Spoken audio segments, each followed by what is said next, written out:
Hello everybody, my name is Alex and I have a confession to make. I have not owned a Nintendo console since the Wii.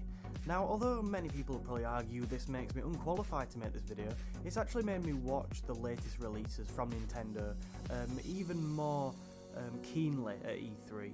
So in this video I'm going to take an overview of some of the key things I really liked and ask the question, 1. Where the hell is Pikmin 4? And 2. Have Nintendo done enough at E3 this year to convince me to go out and buy the Switch?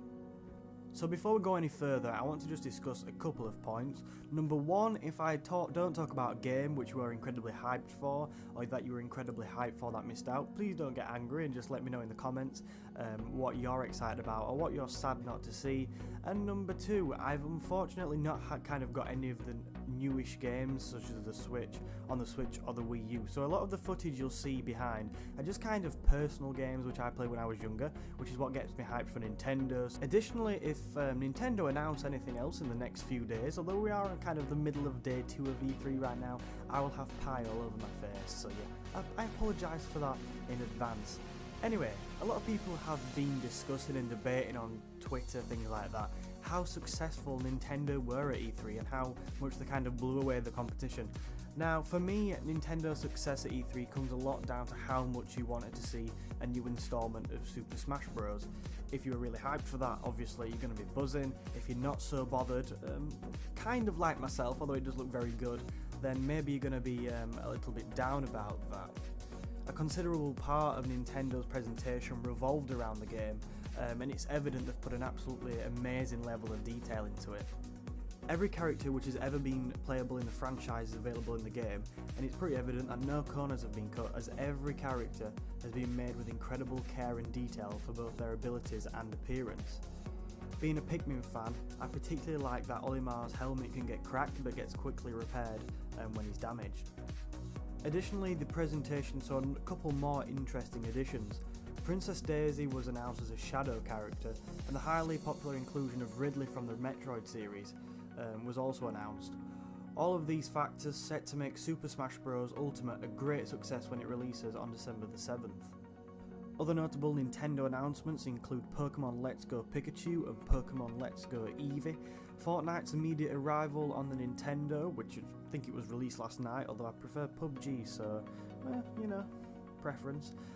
Daemon X Machina, which looks absolutely epic.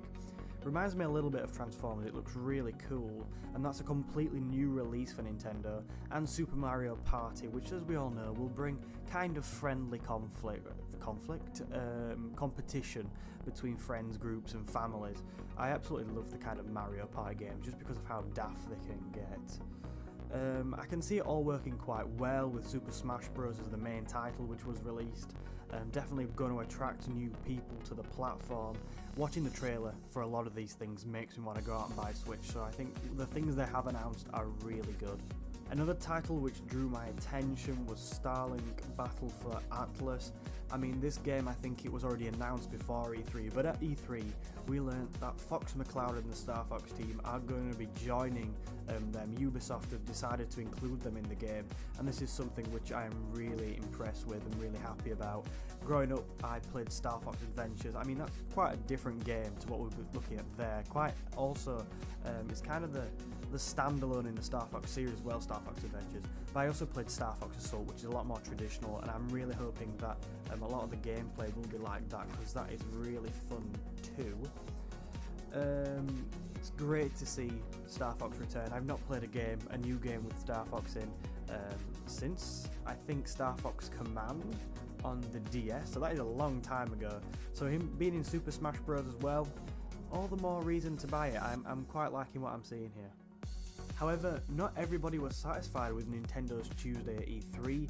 Some interesting some interesting misses from Tuesday's announcement include Animal Crossing. A lot of people wanted to see that. I saw 2D Zelda mentioned on Twitter, possible DLC for Mario Odyssey. There was a rumoured Star Fox racing game, wasn't there? I mean, I'd be buzzing if that was announced. And crucially, there was no more information on Metroid Prime 4, which was announced at E3 last year.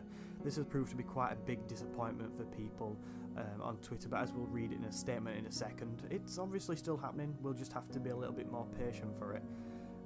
For me though, the biggest miss, and it's pretty obvious this is going to be the biggest miss for me, was any more information on Pikmin 4.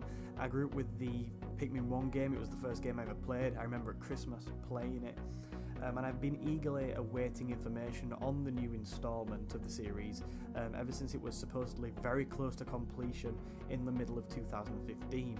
However, I haven't lost complete faith in it yet. I mean, obviously it will still be being made, and we just might have to kind of hang on for the next 12 months, but hopefully within the next year we will get our hands on it. So there is a statement here which kind of shreds a little bit of light on why we may have been missing some big titles from E3, and it has to be said, Nintendo is known, from what I've read, they don't usually bring everything to E3. So, when speaking to IGN, Bill Trinan, I apologise Bill, I know you watch all my videos if I've pronounced your name wrong. He's Nintendo of America's product marketing manager, and he said, yes, here we go, got it on my phone. There was other stuff that we probably could have included in E3, but is probably a bit further out, and so we decided to really kind of keep the focus a little bit more on between now and early 2019, which I think you saw some hints of there with a couple of the games. So yeah, from that statement, hopefully we can take that we probably shouldn't get too down, maybe if you were looking forward to the new Metroid or whatever, and me personally looking forward to Pikmin 4, and hopefully we can still get our hands on them in the first half of next year. So drawing back to that question which I kind of raised at the start, has kind of Nintendo showing at E3 convinced me to go out and purchase a Switch? Ultimately, the announcement of Pikmin 4 would definitely have convinced me to go out and purchase it, but overall I still think there's a lot of interesting things out there, and there is more than what I've talked about in this video.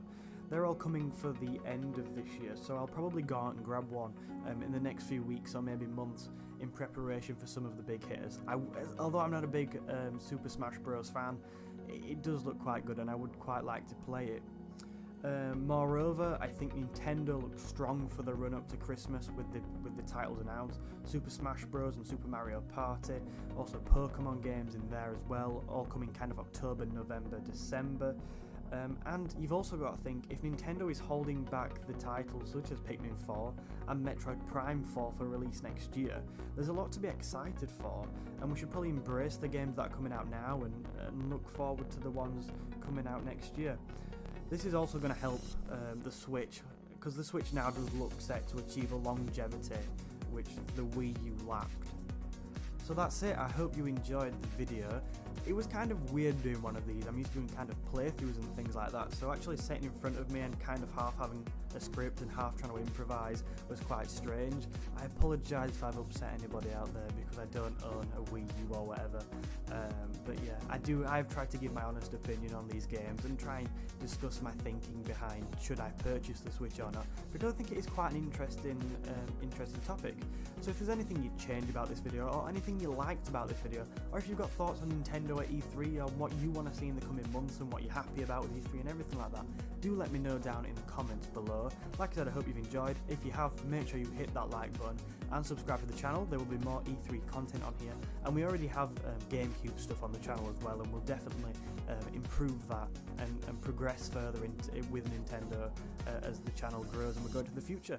So yeah, thank you for watching, and I will see you in another video.